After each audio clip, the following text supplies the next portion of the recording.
Hello. Welcome to the Bore You to Sleep podcast. The podcast that will hopefully help you get to sleep. I am going to read an open source book, one that is not particularly interesting, but one that is hopefully boring enough to get you to sleep.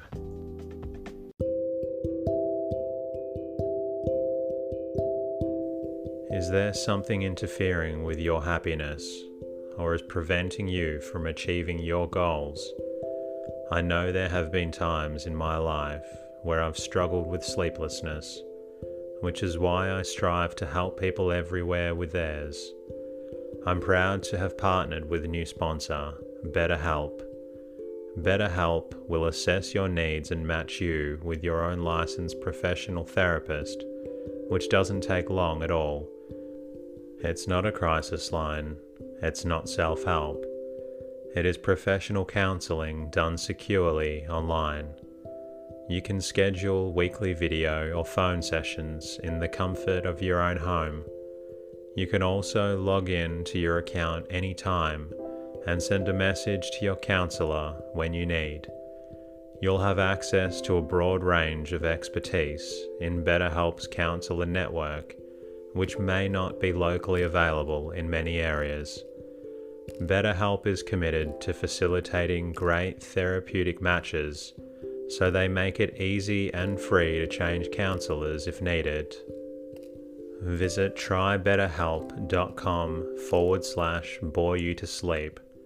That's trybetterhelp, and join over 500,000 people taking charge of their mental health.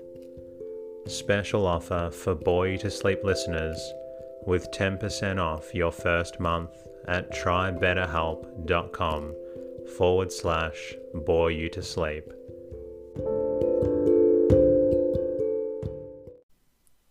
Tonight's readings comes from Mansfield Park. Written by Jane Austen, the book tells the story of Fanny Price, a young girl who is sent from an impoverished family to reside with a family that offers a different kind of life. My name is Teddy, and I aim to help people everywhere get a good night's rest. Sleep is so important, and my mission is to help you get the rest that you need. Each episode is designed to play in the background while you slowly fall asleep. Special thanks to listeners on Instagram, The Artisan Solutions, for listing me as one of your go-to podcasts, Greta MT for suggesting a Jane Austen novel, Bear Ravi for your kind message through the website, and thank you to Wes for your lovely review on Podbean. The podcast is completely free, and it's the support from listeners that allows me to keep bringing out more episodes. If the podcast helps, a fantastic way to say thanks is to tell a friend who might also need help with their sleep. Please also subscribe and leave a review. It really does help out. If you want, you can also say hello at boreyoutosleep.com, where you can support the podcast. I'm also now on Twitter and Instagram at Bore You to Sleep. In the meantime, lie back, relax, and enjoy the readings. Mansfield Park by Jane Austen. Chapter 1. About 30 years ago, Miss Maria Ward of Huntingdon, with only £7,000, had the good luck to captivate Sir Thomas Bertram of Mansfield Park, in the county of Northampton, and to be thereby raised to the rank of a baronet's lady, with all the comforts and consequences of an handsome house and large income. All Huntingdon exclaimed on the greatness of the match, and her uncle, the lawyer himself, allowed her to be at least £3,000 short of any equitable claim to it. She had two sisters to be benefited by her elevation, and such of their acquaintance as thought Miss Ward and Miss Frances quite as handsome as Miss Maria did not scruple to predict their marrying with almost equal advantage. But there certainly are not so many men of large fortune in the world as there are pretty women to deserve them. Miss Ward, at the end of half a dozen years, found herself obliged to be attached to the Reverend Mr. Norris, a friend of her brother-in-law, with scarcely any private fortune, and Miss Frances fared yet worse. Miss Ward's match, indeed, when it came to the point, was not contemptible, Sir Thomas being happily able to give his friend an income in the living of Mansfield, and Mr. and Mrs. Norris began their career of conjugal felicity with very little less than 1,000 a year. But Miss Frances married, in the common phrase, to disoblige her family, and by fixing on a lieutenant of marines without education, fortune, or connections, did it very thoroughly. She could hardly have made a more untoward choice. Sir Thomas Bertram had interest, which, from principle as well as pride, from a general wish of doing right, and a desire of seeing all that were connected with him in situations of respectability, he would have been glad to exert for the advantage of Lady Bertram's sister. But her husband's profession was such as no interest could reach, and before he had time to devise any other method of assisting them, an absolute breach between the sisters had taken place. It was the natural result of the conduct of each party, and such as a very imprudent marriage almost produces. To save herself from useless remonstrance, Mrs. Price never wrote to her family on the subject till actually married. Lady Bertram, who was a woman of very tranquil feelings, and a temper remarkably easy and indolent, would have contented herself with merely giving up on her sister, and thinking no more of the matter. But Mrs. Norris had a spirit of activity which could not be satisfied till she had written a long and angry letter to Fanny, to point out the folly of her conduct, and threaten her with all its possible ill consequences. Mrs. Price, in her turn, was injured and angry, and an answer which comprehended each sister in its bitterness, and bestowed such very disrespectful reflections on the pride of Sir Thomas as Mrs. Norris could not possibly keep to herself, put an end to all intercourse between them for a considerable period.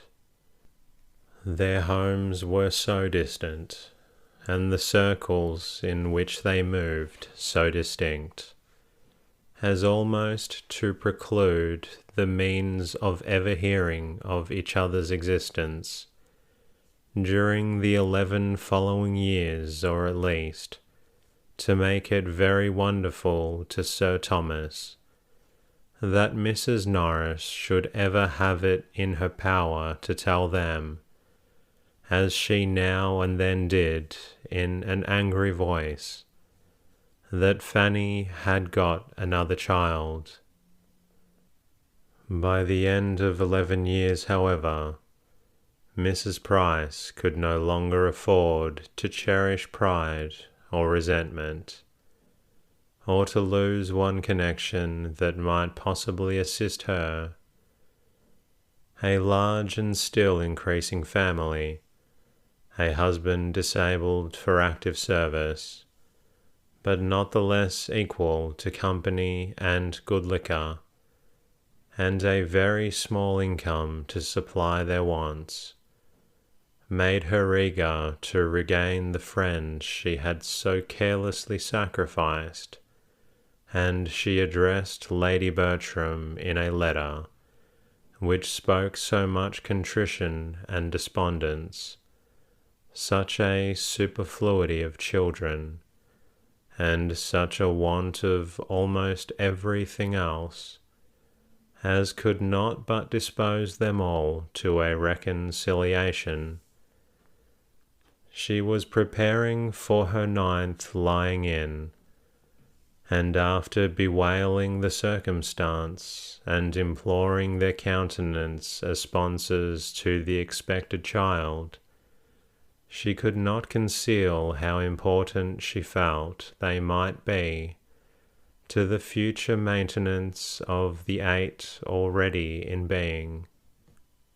Her eldest was a boy of 10 years old, a fine-spirited fellow, who longed to be out in the world.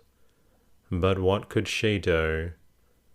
Was there any chance of his being hereafter useful to Sir Thomas in the concerns of his West Indian property? No situation would be beneath him. Or what did Sir Thomas think of Woolwich? Or how could a boy be sent out to the East? The letter was not unproductive. It re-established peace and kindness. Sir Thomas sent friendly advice and professions.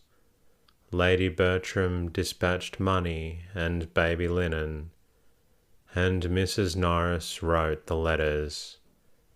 Such were its immediate effects, and within a 12-month a more important advantage to Mrs. Price resulted from it. Mrs. Norris was often observing to the others that she could not get her poor sister and her family out of her head, and that, much as they had all done for her, she seemed to be wanting to do more, and at length she could not but own it to be her wish that poor Mrs. Price should be relieved from the charge and expense of one child, entirely out of her great number. What if they were among them to undertake the care of her eldest daughter, a girl now 9 years old, of an age to require more attention than her poor mother could possibly give? The trouble and expense of it to them would be nothing compared with the benevolence of the action. Lady Bertram agreed with her instantly. "I think we cannot do better," said she. "Let us send for the child." Sir Thomas could not give so instantaneous and unqualified a consent. He debated and hesitated. It was a serious charge. A girl so brought up must be adequately provided for, or there would be cruelty instead of kindness in taking her from her family. He thought of his own 4 children, of his 2 sons, of cousins in love, etc.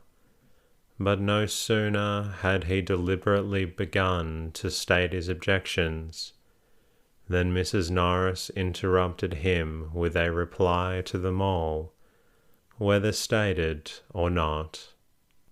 My dear Sir Thomas, I perfectly comprehend you, and do justice to the generosity and delicacy of your notions, which indeed are quite of a piece with your general conduct, and I entirely agree with you in the main as to the propriety of doing everything one could by way of providing for a child one had in a manner taken into one's own hands, and I am sure I should be the last person in the world to withhold my mite upon such an occasion. Having no children of my own, who should I look to in any little matter I may ever have to bestow, but the children of my sisters? And I am sure Mr. Norris is too just, but you know I am a woman of few words and professions. Do not let us be frightened from a good deed by a trifle. Give a girl an education, and introduce her properly into the world, and 10 to 1 but she has the means of settling well, without farther expense to anybody. A niece of ours, Sir Thomas, I may say, or at least of yours, would not grow up in this neighbourhood without many advantages. I don't say she would be so handsome as her cousins. I dare say she would not, but she would be introduced into the society of this country under very favourable circumstances as, in all human probability, would get her a creditable establishment. You are thinking of your sons, but do you not know that, of all the things upon earth, that is the least likely to happen, brought up as they would be, always together like brothers and sisters? It is morally impossible. I never knew an instance of it. It is in fact the only sure way to providing against the connection. Suppose her a pretty girl, and seen by Tom or Edmund for the first time 7 years hence, and I dare say there would be mischief. The very idea of her having been suffered to grow up at a distance from us, in all poverty and neglect, would be enough to make either of the dear, sweet-tempered boys in love with her. But breed her up with them from this time, and suppose her even to have the beauty of an angel, and she will never be more to either than a sister. There is a great deal of truth in what you say, replied Sir Thomas, and far be it from me to throw any fanciful impediment in the way of a plan which would be so consistent with the relative situations of each. I only meant to observe that it ought not to be lightly engaged in, and that to make it really serviceable to Mrs. Price, and credible to ourselves, we must secure to the child, or consider ourselves engaged to secure to her hereafter, as circumstances may arise, the provision of a gentlewoman if no establishment should offer, as you are so sanguine in expecting. I thoroughly understand you, cried Mrs. Norris. You are everything that is generous and considerate, and I am sure we shall never disagree on this point. Whatever I can do, as you well know, I am always ready enough to do for the good of those I love. And though I could never feel for this little girl the 100th part of the regard I bear your own dear children, nor consider her in any respect so much my own, I should hate myself if I were capable of neglecting her. Is not she a sister's child? And could I bear to see her want while I had a bit of bread to give her? My dear Sir Thomas, with all my faults, I have a warm heart, and, poor as I am, would rather deny myself the necessities of life than do an ungenerous thing. So, if you are not against it, I will write to my poor sister tomorrow and make the proposal, and as soon as matters are settled, I will engage to get the child to Mansfield. You shall have no trouble about it. My own trouble, you know, I never regard. I will send Nanny to London on purpose, and she may have a bed at her cousin, the saddler's, and the child be appointed to meet her there. They may easily get her from Portsmouth to town by coach, under the care of any creditable person that may chance to be going. I dare say there is always some reputable tradesman's wife or other going up.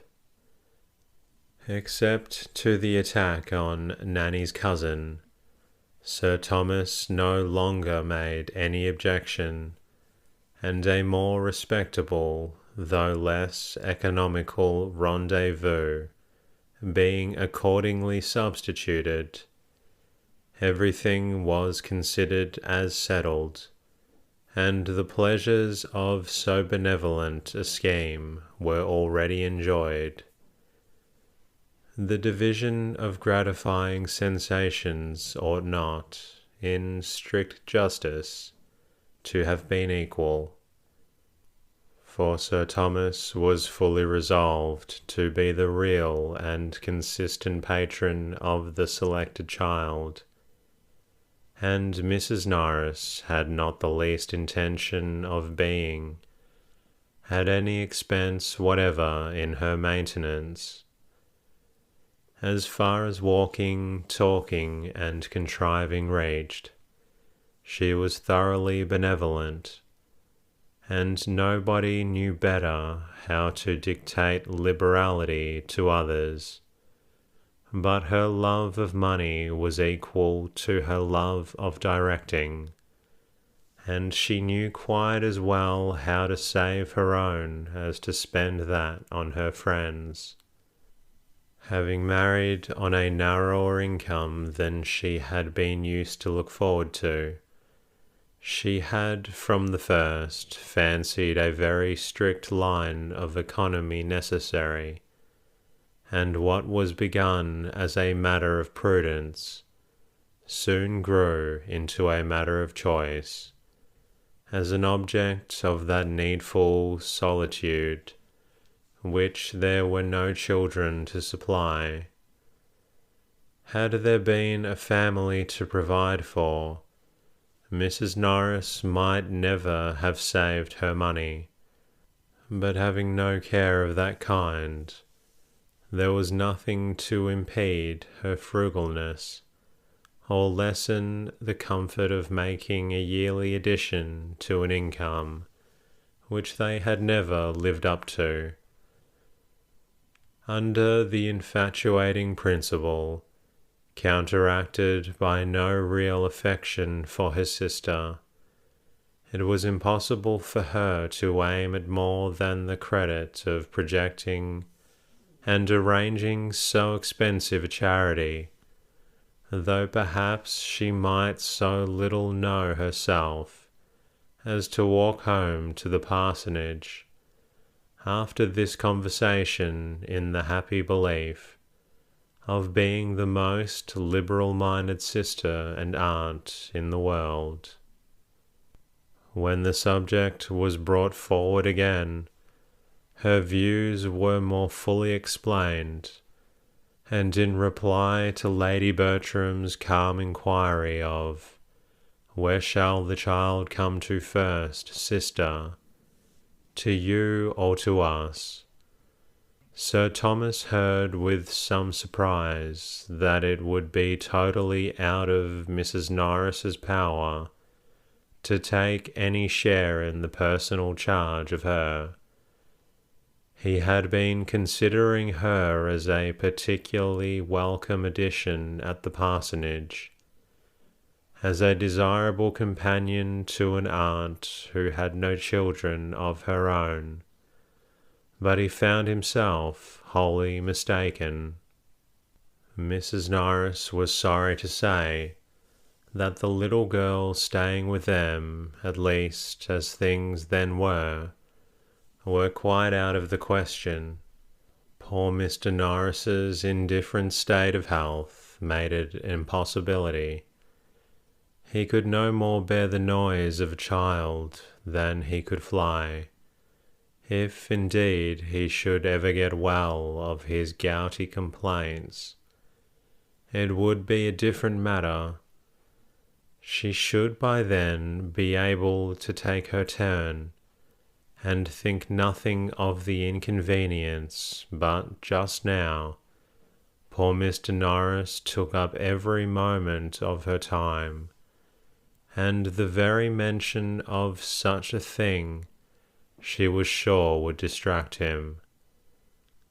"Then she had better come to us," said Lady Bertram, with the utmost composure.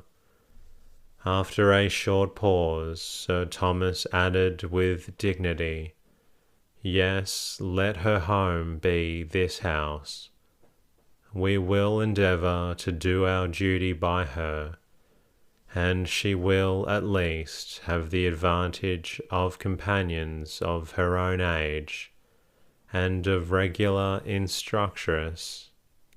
"Very true," cried Mrs. Norris, "which are both very important considerations, and it will be just the same to Miss Lee, whether she has 3 girls to teach, or only 2. There can be no difference. I only wish I could be more useful, but you see I do all in my power.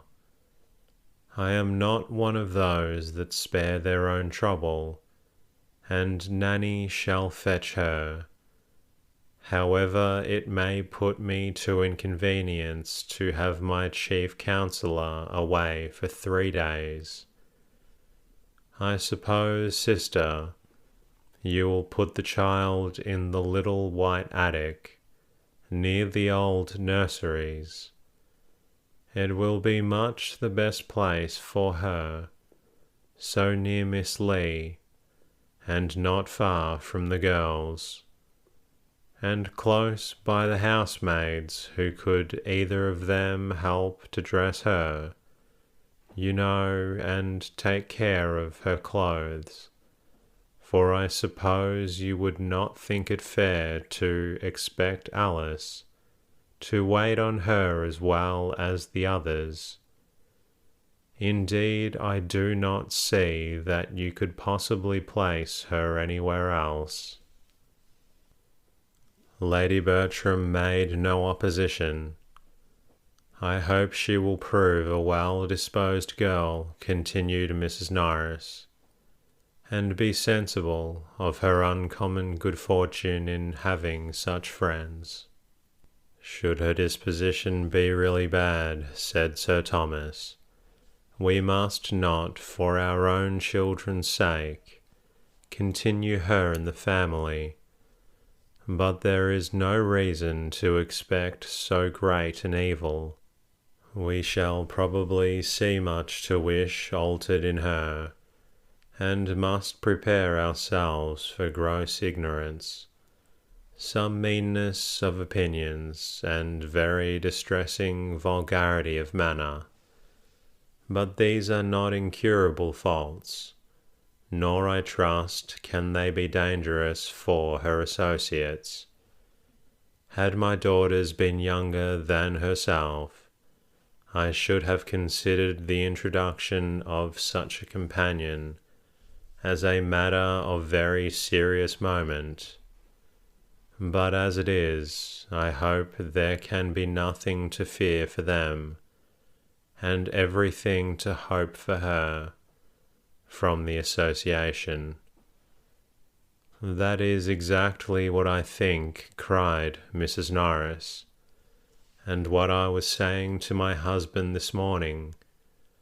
It will be an education for the child, said I, only being with her cousins. If Miss Lee taught her nothing, she would learn to be good and clever from them. I hope she will not tease my poor pug, said Lady Bertram. I have but just got Julia to leave it alone.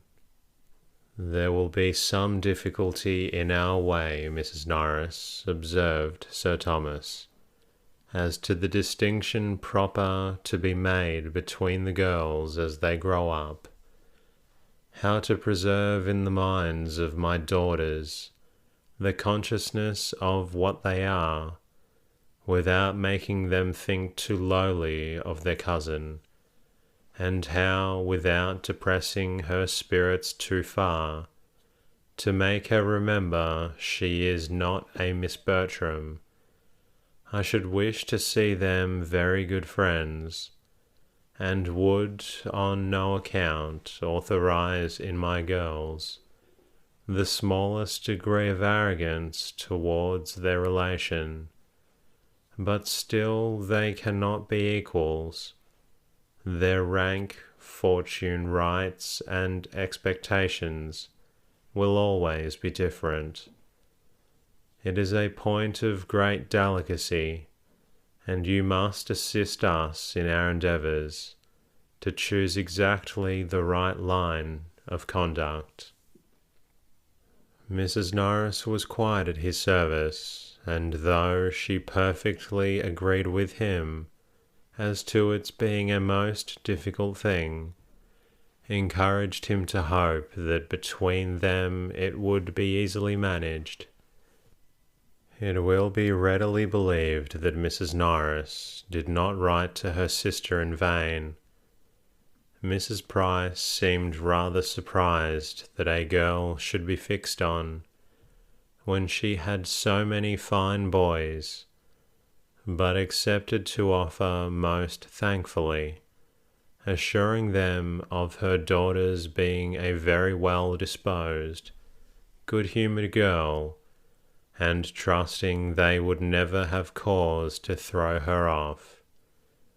She spoke of her father as somewhat delicate and puny, but was sanguine in the hope of her being materially better for change of air. Poor woman, she probably thought change of air might agree with many of her children. And that concludes tonight's readings of this lovely book by Jane Austen. I hope you're feeling a little drowsy by now, and if you're not, that's quite all right. You're always welcome to listen to another episode of the Bore You to Sleep podcast. In the meantime, I'll be working